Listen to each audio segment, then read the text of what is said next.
Hello વિદ્યાર્થી મિત્રો, આજના વિડીયો લેક્ચરમાં આપણે ઓડિટિંગને લગતો MCQ જોઈશું. નીચેના પૈકી કયું પગલું માલની ઉચાપત અટકાવવા માટે ઉપયોગી નથી? ઓપ્શન 1, માલિકે માલની ડિલિવરીના કાઉન્ટર પર નિયમિત હાજર રહેવું જોઈએ. ઓપ્શન 2, સ્ટોક ગણવાની અને સ્ટોકનું મૂલ્યાંકન કરવાની ચુસ્ત અને કાર્યક્ષમ પદ્ધતિ અપનાવવી જોઈએ. ઓપ્શન 3, સતત માલ સિલકની ગણતરીની પદ્ધતિ અપનાવવી જોઈએ અને સ્ટોકની બાકીમાં કોઈ તફાવત માલુમ પડે તો તેની સંપૂર્ણ તપાસ થવી જોઈએ. ઓપ્શન 4, ફક્ત કોઈ જવાબદાર અધિકારીને જ ખામીવાળો માલ કે બગાડ લખી આપવાની સત્તા હોવી જોઈએ.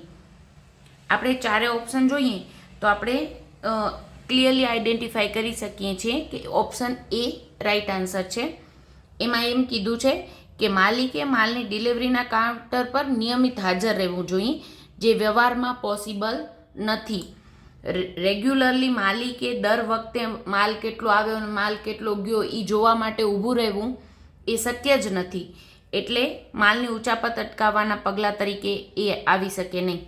એ સિવાયના 3 ઓપ્શનમાં જોઈએ તો એના દ્વારા આપણે માલની ઉચાપત થતી હોય તો એને અટકાવી શકીએ છીએ. જેમ કે સ્ટોક ગણવાની અને સ્ટોકનું મૂલ્યાંકન કરવાની પદ્ધતિ ચુસ્ત અને કાર્યક્ષમ હોય તો માલની ઉચાપત થાય તો પણ આપણે શોધી શકશું અને એને અટકાવી પણ શકશું.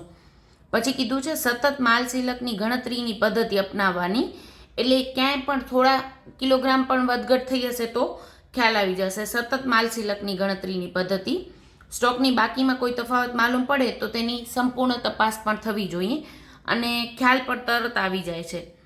ઓપ્શન ડીમાં કીધું છે ફક્ત કોઈ જવાબદાર અધિકારીને જ ખામીવાળો માલ હોય કે બગાડ હોય, સામાન્ય બગાડ કે અસામાન્ય બગાડ થયો હોય તો એ જે યોગ્ય જવાબદાર અધિકારી છે એ જ લખી વાળી શકે.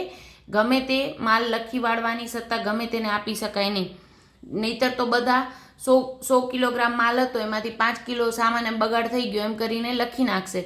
એવી રીતે નહીં, યોગ્ય જવાબદાર અધિકારી એક જ વ્યક્તિને લખી વાળવાની સત્તા હોવી જોઈએ, જેથી માલની ઉચાપત થતી હોય તો આપણે શોધી શકીએ અને એને અટકાવી શકીએ. બાકી માલિકે કાઉન્ટર પર નિયમિત રીતે હાજર રહીને માલની ઉચાપત થાય છે કે નહીં એ જોવું એ શક્ય નથી.